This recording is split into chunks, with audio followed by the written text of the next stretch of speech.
40 साल पहले 30 अप्रैल को लंदन के इलाके किंगस्टन में वाक़या ईरानी सफारतखाने पर मसला अफराद ने हमला करके सफारतखाने की इमारत का मुआसरा कर लिया।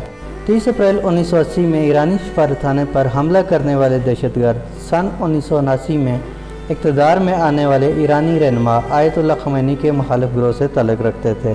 इन हमलावरों ने 6 दिन तक जारी रहने वाले मुआसरे में 26 अफराद को यरग़माल बना लिया था। उनका मुतालबा था कि ईरान में कैद 91 सियासी कैदियों को रिहा किया जाए और बरतानिया से यरग़मालियों के साथ फ़रार होने के लिए हवाई जहाज़ दिया जाए। मुहासरे के छठे रोज़ एक मसला हमलावर ने ईरानी प्रेस अताशी अब्बास लवासानी को गोली मारकर हलाक कर दिया और उसकी लाश को सफारतखाने की इमारत के बाहर फेंक दिया था, जिसके जवाब में बरतानिया के इस वक्त के वज़ीर दाखिला विलियम वाइटला ने बरतानिया की कमांडो फोर्स SAS को सफारतखाने को हमलावरों के मुआसरे से छुड़वाने का हुक्म दिया था।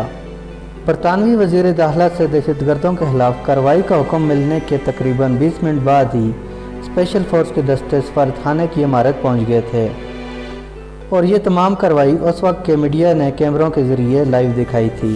इस कार्रवाई के दौरान सैकड़ों अखबारी नुमाइंदे और कैमरामैन मौके पर मौजूद थे, जबकि लाखों अफराद ने इन मनाज़र को बराह रास्त अपनी TV स्क्रीनों पर देखा था। तकरीबन 15 मिनट बाद बरतानिया की स्पेशल फोर्स ने ईरानी सफारतखाने का मुआसरा ख़त्म करवा लिया था। इस कार्रवाई में 2 मसला हमलावर हलाक हुए थे, जबकि एक को ज़िंदा गिरफ्तार किया गया था। ईरान ने लंदन में अपने सफारतखाने का मुआसरा छुड़वाने के लिए स्पेशल फोर्स की कार्रवाई की हमायत की थी, लेकिन दिलचस्प बात यह है दोनों ममालिक के दरमियान सफारतखाने की इमारत को पहुँचने वाले नुकसान के ज़र तलाफ़ी मुआवजा को तय करने में 13 साल लगे।